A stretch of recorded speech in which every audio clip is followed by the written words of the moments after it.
money roll, yeah, I'm looking at the bank statements, I do not want to tell, yeah, nuts with my gang, you be just a stain, cover on my chain. What's going on, ladies and gentlemen? Hope you guys are having a great day as usual. So for this video, guys, I'm switching it up a little bit. I'm going to be reacting to a scene from one of my favorite sci-fi movies, and that movie is Edge of Tomorrow. The scene I'm reacting to is the last scene, the conclusion of the movie, but I just want to give you a little bit of context going into this scene. So pretty much our crew, the people that were following around, Emily Blunt, Tom Cruise, and that little group of people were able to kill an alpha. But while doing so, Tom Cruise absorbs some of the blood from an Omega, so that transfers the power and he's able to reset the day again. But this time he chooses to reset the day a few hours earlier. That's why he's on the helicopter. And everything in this timeline is kind of changed because they just previously beat the alpha, like I just mentioned. But the reason why I really love this scene a lot is because the way he reacts to seeing Emily Blunt. And the reason why I love that is because he's pretty much endured so much with her. He's shared so many experiences with her. And she's pretty much the one who helped him with his powers and with resetting the day as well. And pretty much at this point in time in the movie, he's seen her die millions of times, maybe thousands, if not millions of times. He's pretty much fallen in love with her as a character, right? He knows so much about her, both like personally and just about like what she's been through dealing with the power herself. Because at one point in time, she also had the Omega's power, right? She was also able to reset time as well. So they're able to share those experiences. But the reason why it's so great here is because she's oblivious to all that. She has no idea where he pretty much he's the only person that knows that he and her and their little group of people pretty much saved the world, won the war. And that, like I said, he fell in love with her. So he's going to tell her all of that. And what we don't really know is he going to tell her that he really fell in love with her? And if he does, how is she going to react to that? So, I mean, that's the great ambiguous ending that we all get. But what really makes this scene complete is the way he subtly smiles. His smile at the end is so great, so subtle. There's tears in his eyes. And the music at the end, the end credit scene, the music just adds everything. And it completes the scene entirely, guys. So let's check out the scene. We'll have a little discussion after, but I really, really love this movie. So let's jump into the scene, guys. Let's.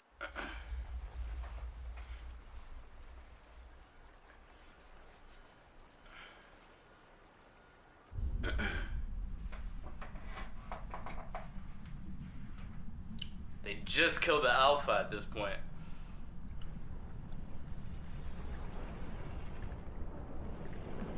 Some good effects, yo.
Just before sunrise this morning, a large surge of energy was detected in Paris.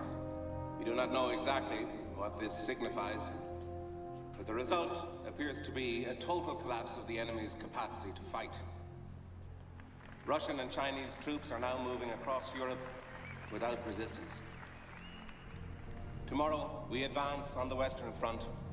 We believe we are marching to claim a victory for ourselves, for our loved ones, for our countrymen. That would be crazy, reliving the same day over and over again. Stand up! I'm a warrior! What do warriors do? Kill! What are you gonna do? Kill! You have not been in 20 battles, Ford. I have too. You're gonna dump your load the second we hit the beach tomorrow, Ford. How about you two go get yourselves a nice hot cup of shut the hell up? You funny, girl, but I bet you I set some kind of record tomorrow.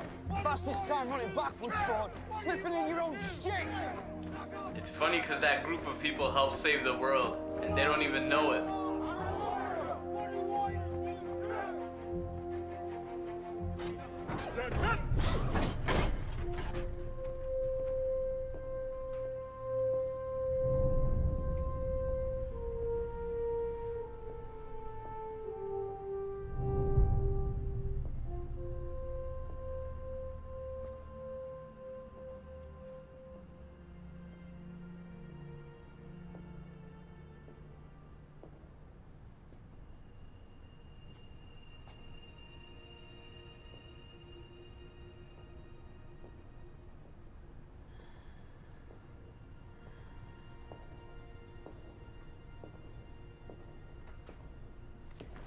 Yes? What do you want?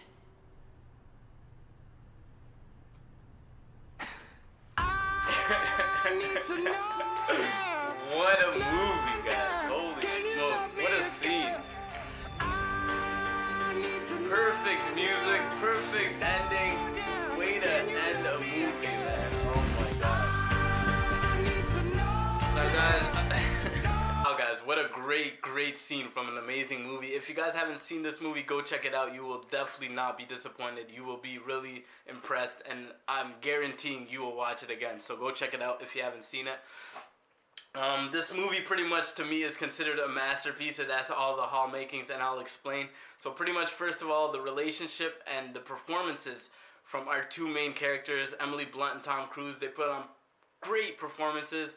The interactions between each other's characters and their relationship that they formed throughout the whole movie, just great stuff. The science fiction element of the movie, the science fiction like aliens that come to Earth that are trying to take over Earth, and the lore that they create in terms of like the mimics, the Alpha, the Omega. I thought that was really cool, and I thought that was really creative. Now, this movie is an adaptation from the manga All You Need Is Kill, so if you're interested in that, go check that out. It's kind of an original concept to people in the Western world, so us, because I didn't really know about that manga, but I still love this movie in general. So for me, it was kind of an original concept, and I really enjoyed that. It kind of had the same Groundhog Day type of feeling that he's reliving the same day, but this movie was able to make it interesting, fun, entertaining, and it kept you at the edge of your seat because there were a lot of like twists and turns throughout the movie that you weren't really expecting. So it all comes together to form a great masterpiece, and probably, like I said, a top 5 science fiction movies within the last 30 years.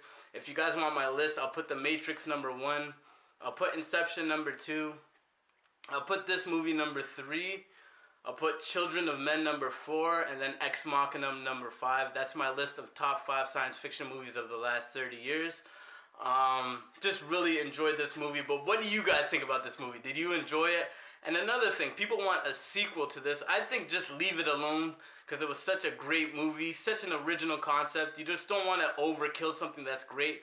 But if you are going to go down that route, I would prefer pretty much a prequel. I would prefer to see Emily Blunt's character get the powers, how she's going to live with the powers, how she deals with that, and pretty much her story and why she was able to pretty much become the person that she is in this movie, right? Because she's a badass from the beginning of this movie. So let's see her story, and let's see how she got the powers and what she was able to do with it.